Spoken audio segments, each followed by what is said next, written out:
Good morning, everyone. It's Doug Morris with CSI, and you have signed up for the iEmail best practices. This primarily is for our clients of iEmail. It's not a sales demo, but we do invite everyone that owns one of our products. So thanks for making time. We'll go about 33 or so minutes this. So basically, first off, I want to start with a quick thank you. We've got about 450 users of iEmail. Created it originally back in 2006 to solve that ever-ending challenge of I need to email a committee. And we just kept adding on to it through the years. We're on 2.58 today. It's been enhanced over the years based on feedback from you. And we couldn't have done it without you. The concept here is to show you some things that you may not have known it did. We did one of these webinars back in July. This one's pretty similar. Might have a little surprise in there somewhere for you. But the concept is to show you things that we've added over the years, how we see iEmail being used. And really, this came about way back when we had some clients that were like, well, I really wish it did this. And it did that already, and people didn't know about it. So these are a thank you to all of our loyal customers to show you all the great things we've added. If you have any questions, go ahead and type them in the panel there for GoToWebinar, and we will we'll get to those at the end. And then last but not least, if you need a recording of this, we're going to be putting it on our website as well. So what are we going to show you today? We're going to show you a day in the life of an iEmail user, how we see iEmail being used. We're going to show you some new stuff that we've added that you may not have known about. Talk a little bit about what's coming. That's the surprise. And then we're going to show you how to get the latest version of iEmail if you're not on it. Some tips on installing it and how to get help. Finally, I'll answer any questions that might have come in. So let's go real quickly here. We just got a call from the venue for our outing, and they need to push the start time back an hour. We got to notify everyone who's registered, and we're going to copy the education committee because the fact is they never should have booked this at the time they did. And while we're at it, let's make sure we put the email that we just sent to all these attendees on their record. So if someone calls in, we can say, no, you were emailed. And then real key here with both iEmail and all of our products, we're going to do this, and we're going to do it really fast. Okay, so here we go. Let's jump into Outlook. Let's start a new email. I've got my IMIS button right up here. I'm going to click that. And when I click that, it reaches out and talks to my database. I'm going to shoot over to my event. I'm going to find the event that I'm looking for. I'm going to find the function that everyone is signed up for. And then I'm going to show all the registrants. All right, so here we go. I've selected everyone. I really don't want everyone knowing each other's address. I'm going to blind carbon copy them. And then let's jump over to the committee section, and let's choose the education committee and find everyone there. And we're going to put them on the carbon copy, and then I'm going to hit save. I'm done right now. iEmail is not in use right now. We're sitting in Outlook. Life is good. So I might go out here and say, you know, Alamo tour moved back an hour. Okay? So there we go. The Alamo's, you know, in some text here. If I hit send, this email goes out. It goes out just like regular Outlook. And so there's an important thing that we'll talk about. Really, this isn't a mass emailing tool. This is designed to do a quick email to say, I don't know, 200-300 people at once. So I wouldn't use this if I had 5,000 people coming to that function. So some text here or whatever. But you know what? As I said, I really want to put this on their record. So I'm going to send and insert as an activity. It's gone out here. It's identified everybody on the list. You can see there's some dupes because some people that are signed up for the function are on the education committee. Here's my message that's going out. And then here's the activity that's going to be created. I actually would like this to be an email, not a resume activity, as you saw there in a minute. So that's the thing we're going to talk about here in a little bit, where I can now, with iEmail version 2, decide how the email gets written into IMIS. I can choose the activity type. I can choose what fields are populated. I can do all sorts of fun things. So Here we go. It's all ready to go. I can actually preview all the activities that are going to be inserted. They're all going to be there. And then when I hit save, it goes and it writes that directly to IMUS. So it wrote 15 email activities all out to IMUS. If I were to jump over into IMUS and pull up Doug Hunt's record here, there we are. And if I look at email, there's the Alamo tour. So if he were to call in and say, hey, I showed up the Alamo, I almost melted, I can say the guy Doug Morris emailed you on the 10th of November and basically told you that it was being moved back an hour. He might have told you the actual time it was being moved to, but he didn't do that. So anyway, there you go. That's how quickly you could do something like that in iEmail. As you know, there's a communication suite in IMUS now and IMUS 20. Great stuff. We love it. The fact is you're not going to be able to do what I just did that quick in the communication suite. iEmail is designed for the user that's in Outlook and needs to do something from Outlook, and it will write to IMUS as you saw. So let's take a look at another cool thing here. Zach just sent in his resume, okay? He sent that in because we need his resume before he can join the committee he wants to be on. So we're going to save that in IMUS on his record, and then we're going to make a task for Doug to call him in IMUS. And then we're going to put it on Doug's calendar as well, because he forgets everything. So let's do that, and let's do that really fast. Okay, so let's go all the way over to my Outlook here. There's Zach's resume. Great. I'm going to hit iEmail, and I'm going to say let's insert that into IMUS. So any received emails. I can do this from my sent items as well. The other thing I can do, I'm going to cancel out here, is I can do multiple emails at once. So if you need to insert a whole bunch of emails into IMUS, you can just select the emails you want and then hit your insert activity. But in this case, I'm just going to take Zach's resume. So let's insert that into IMUS. It has found Zach. It has found him based on his email address. If Zach had used his Hotmail address or his Google address and it wasn't in my IMUS database, I could go out here and find his record. So I can find the record I want to attach it to. The message looks like this. The activity that's going to be written to IMUS looks like this. I'm going to change this. I made a really, really cool activity type called eResume for electronic resume. So I'm going to choose that, and now we can see that it's actually filled out all the fields. They've changed a little bit, and I've got this department field, so I can have lookups as well. So I'm going to put this into the membership department. That's a lookup that I've added to my activity, and I can adjust it.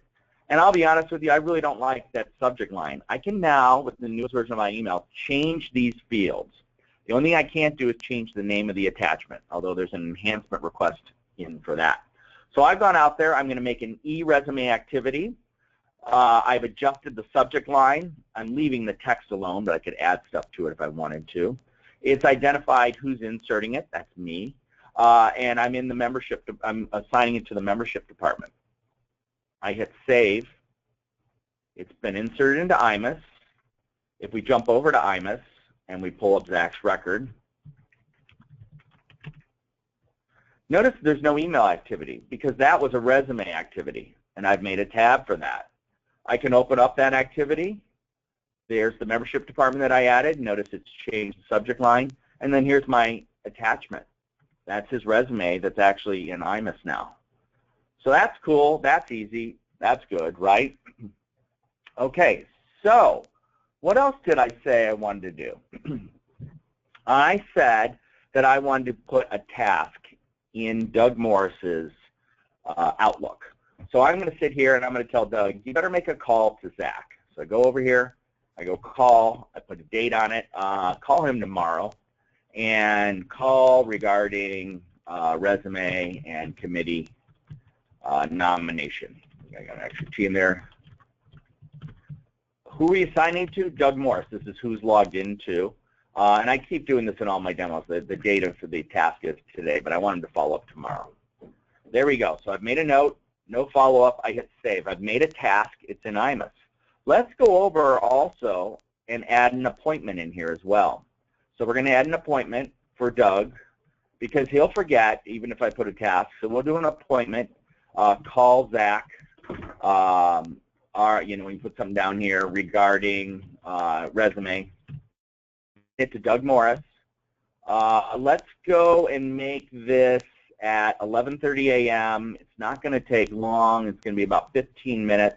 Let's set a reminder on his Outlook for 30 minutes. And you know what? In case you didn't see the task, let's just put that on for the 12th. Great. Save. I've created 2 activities at IMUS. I'm now Doug Morris. Life is good. I'm sitting in my Outlook.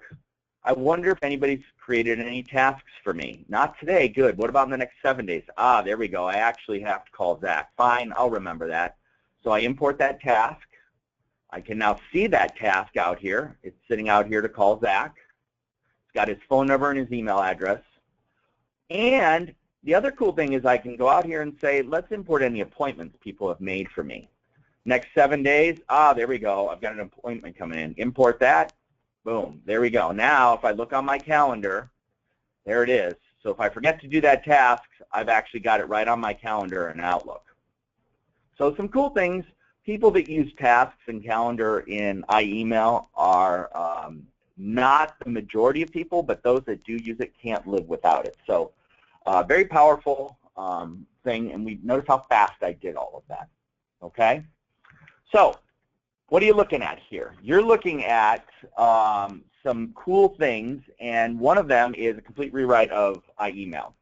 And the reason we did that was we needed to be able to support Outlook when your IMUS server is up in the cloud or at work. I was tired of hearing from people saying, I'm on it. Why do I have to go to a terminal server to use iEmail? You don't. You can use iEmail wherever you want. You saw the multiple activity types. We added that as well.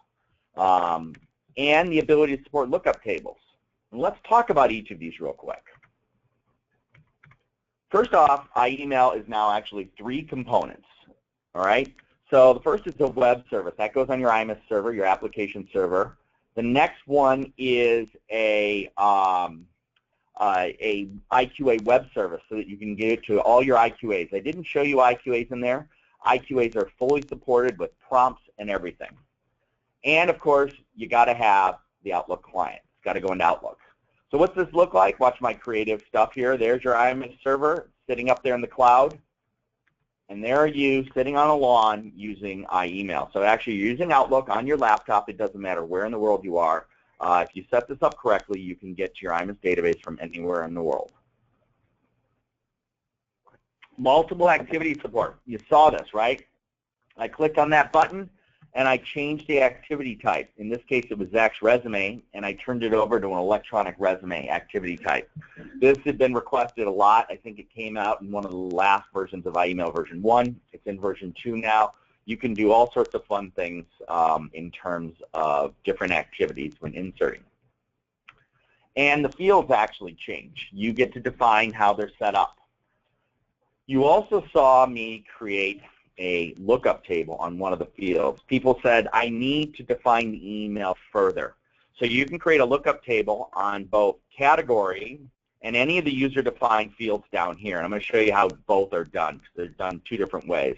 Category was then originally in iEmail version 1, and we added lookups on the others. So in this case, you saw me actually assigning it to a department or something fun like that. So how did I do all this?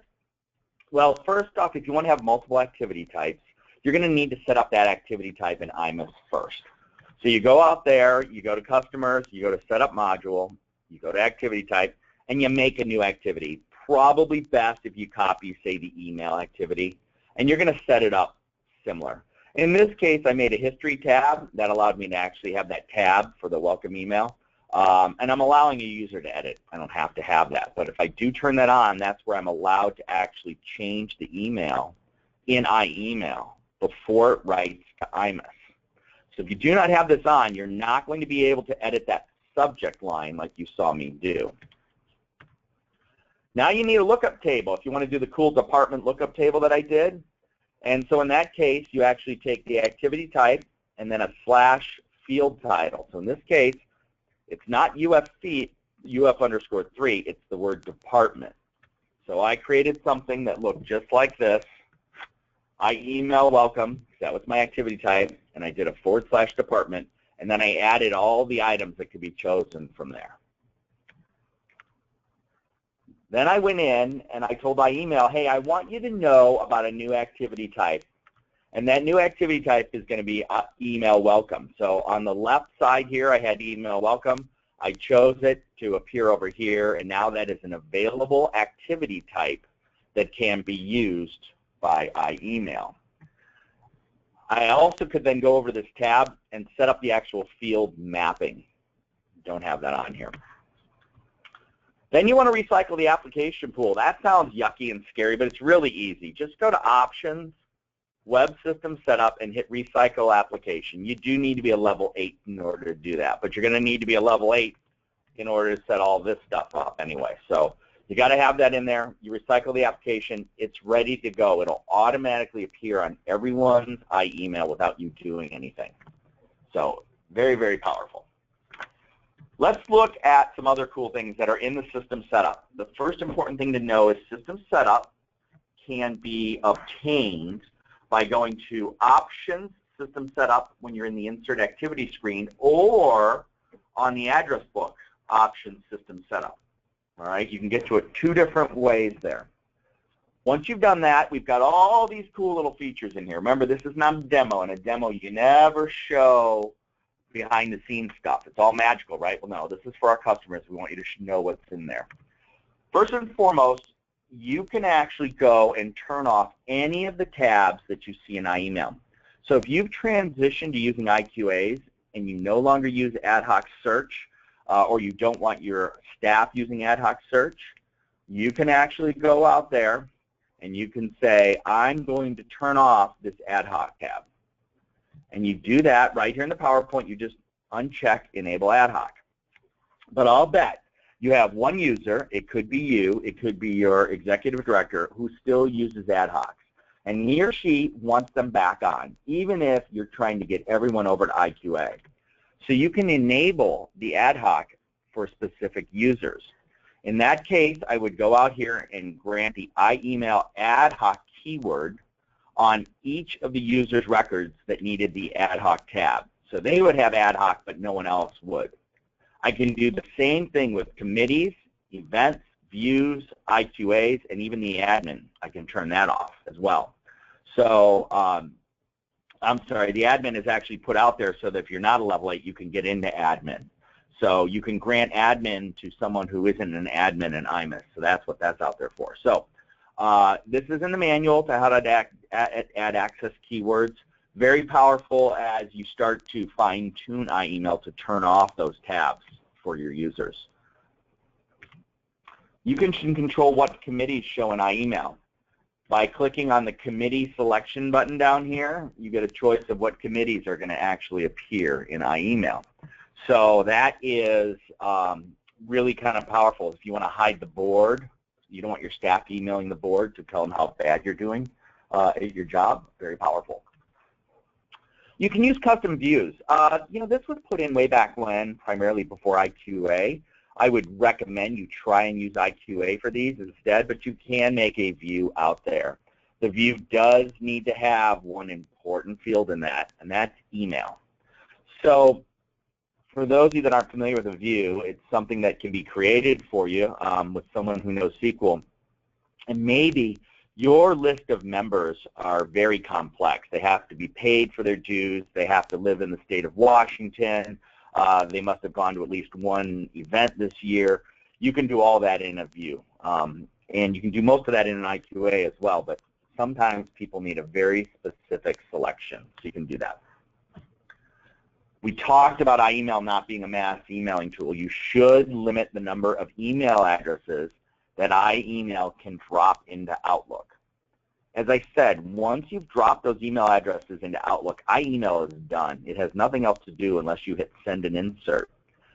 We sort of tell people 200. It's going to depend on what email service you're using. Office 365, I believe, limits you to 10,000 emails per user per day.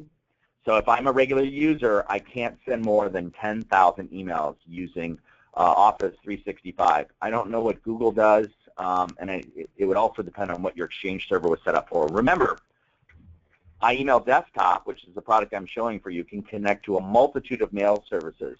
My demo is being done connected to Gmail. I could also connect it to Office 365. That's what we use here at CSI. Or if you still have an Exchange server, it'll work with that. But this is very important. You may want to limit. You don't want people going and sending out the newsletter to 50,000 of your members using iEmail. It'll get you in deep trouble. There's your reminder. It's not a mass emailing tool. You can change the format of the email address in Outlook. So in this case, I can have last first, or I can actually do something like full name, or I can do first name, last name. And so you have a couple different choices for how the email is written into Outlook. Outlook doesn't care. It's just whatever you might want to see. The category field, as I said, that's a little different than the lookups. In the category field, that's been since version 1. You do need to create the lookup on it. We talked about how to do that as well. And then you've got to enable it by, that's called enable product code. And if you enable product code, the category field becomes live on all of your activity types.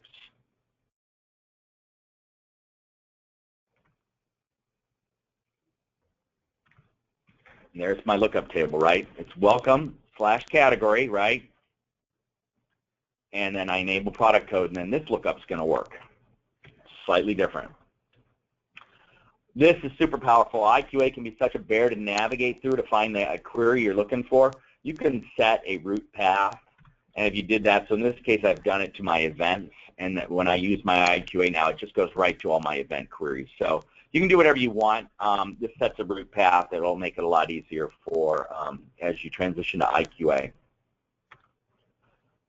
You saw me edit the activity. That was pretty cool.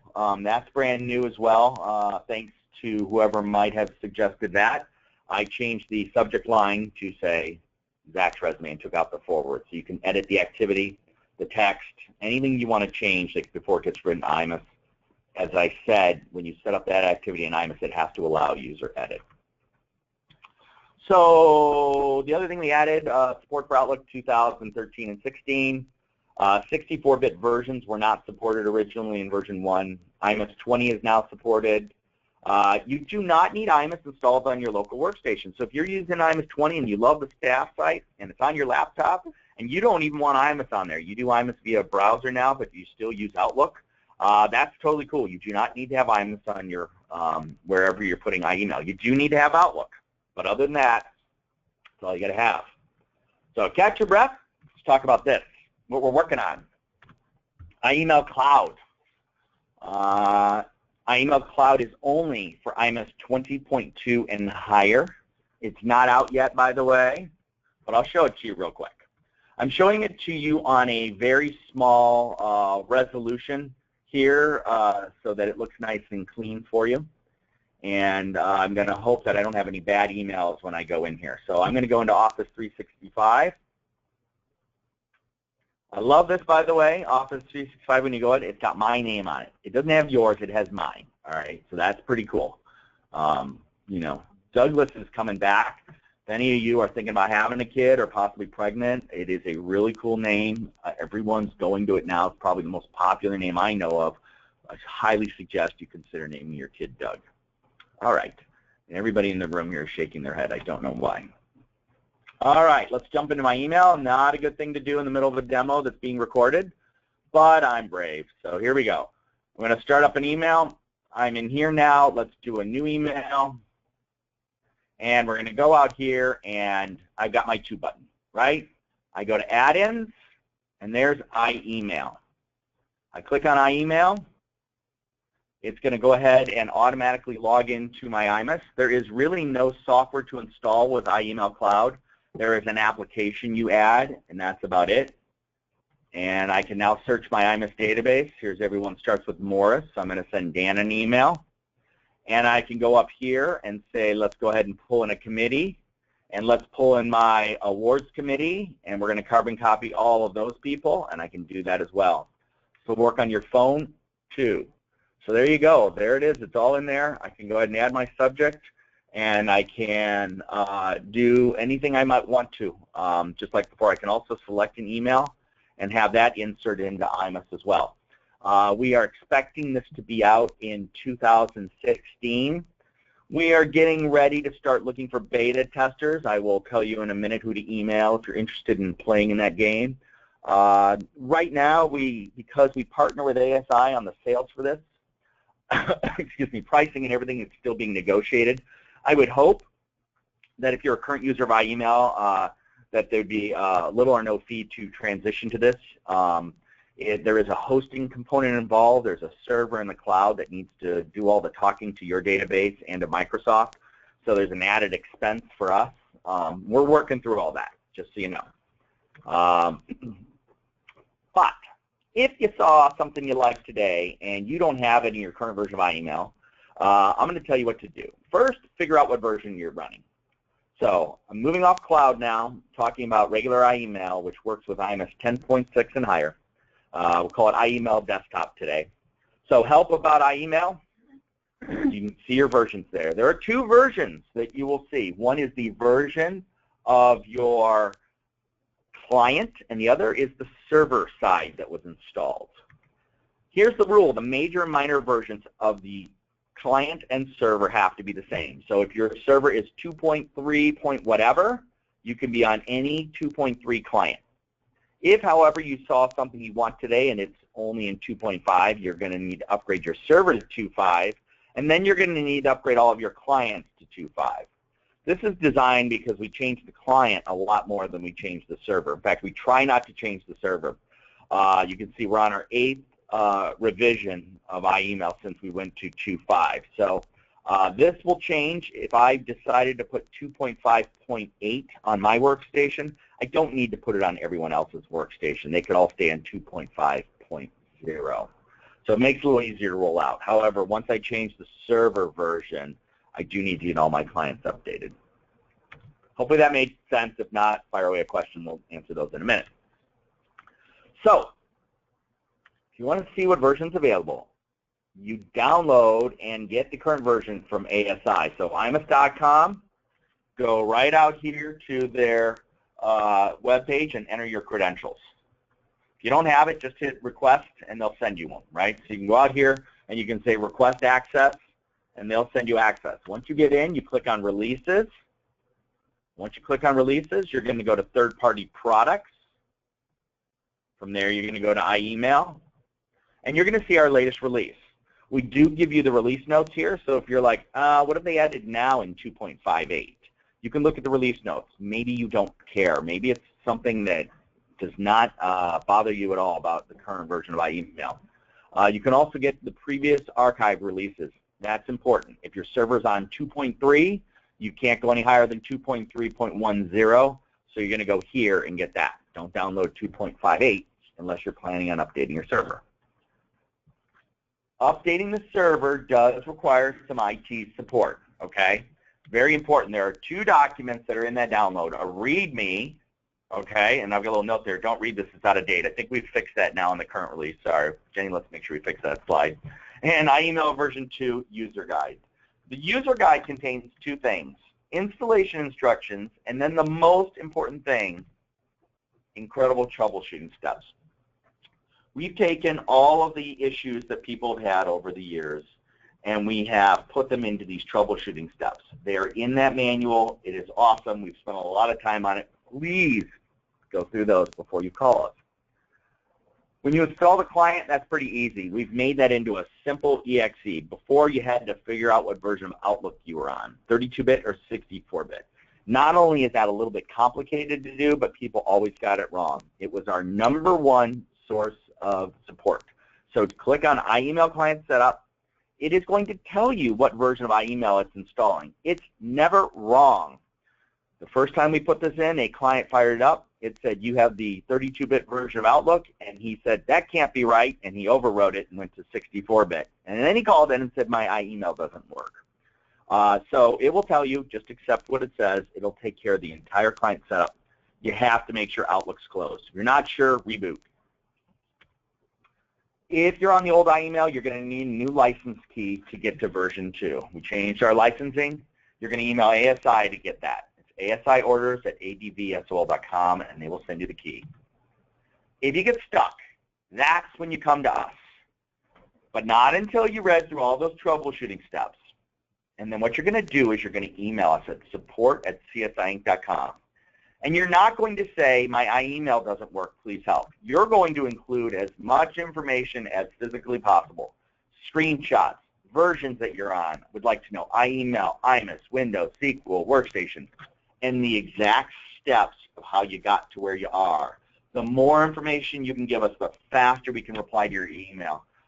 Especially if you're in Asia Pacific. I don't think anybody's up this late there, but if you are, if you send it in, say iEmail doesn't work for one of our users, and you don't give us any detail, it's going to be 24 hours before you get the email back that says, can you send more information, please?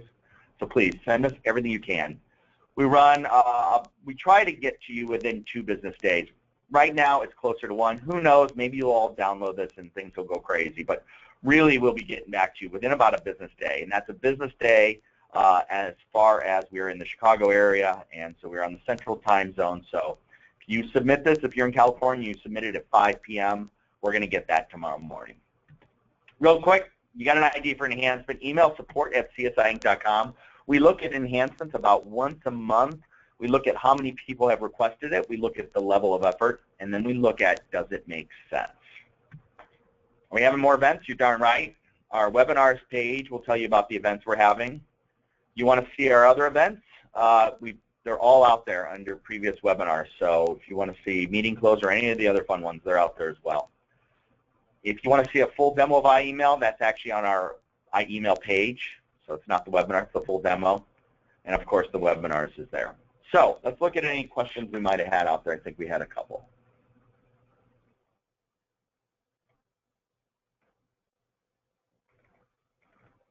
All right, first one. Just trying to make this a little bit bigger. I use Outlook Quick Steps to respond to email. How can I use my Quick Steps with iEmail? That's a really good question. I don't know the answer to that. Jenny will take that down, and we will find out if that's possible. That's cool. We'll see if that can be added into Quick Steps. We'll get back to you on that, Clementis. Thank you. Do you have to be on IMIS 20 to get the latest version of iEmail? No, you don't. We support all the way down to 10.6. I will tell you there's lots of talk about getting rid of 10.6. It's pretty darn old, but right now it does go down to 10.6. So for iEmail Cloud, you will need to be on 20.2.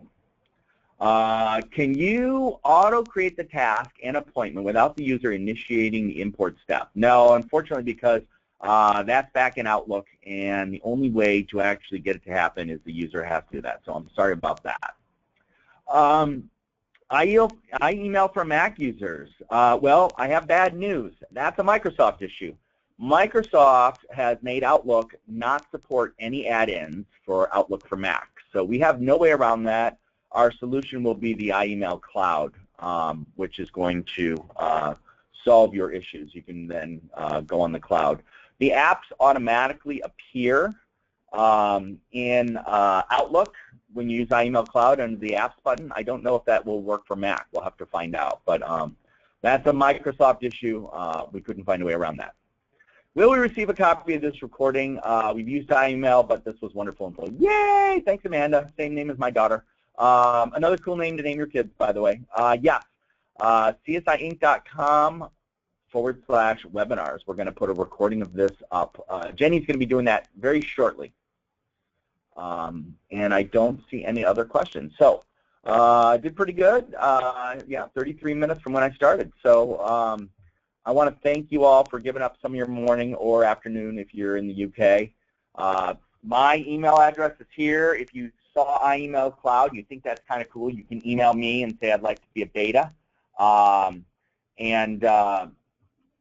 sorry, another question here. For iEmail Cloud, and thank you for bringing this up, you must be on Exchange 2013 or higher or Office 365. So those are going to be the other requirements for iEmail Cloud. It will work if you still host your own Exchange. You just have to be on Exchange 2013 or higher. So Outlook Web Access will definitely work there. Okay. That was a good question, too. Thanks. I totally forgot that. You can email me there if you're interested in trying iEmail Cloud. You will need to be on 20.2. I'm not even calling it beta right now. It's kind of alpha. We are using the new IMUS RESTful API. We are at the mercy of that API. As it matures, we're adding new features. There are some things that iEmail Cloud will never do.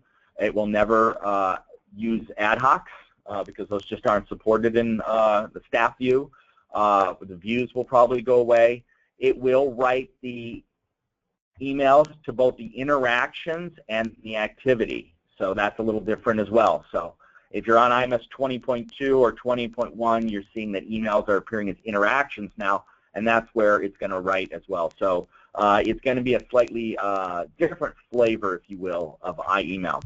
But we still have the desktop for those of you that need ad hocs and things like that. So we'll just see people transitioning. And like I said, very excited because there will be no software to install on your servers. So that's cool. All right, that's it. Thank you so much. Appreciate everyone for making time.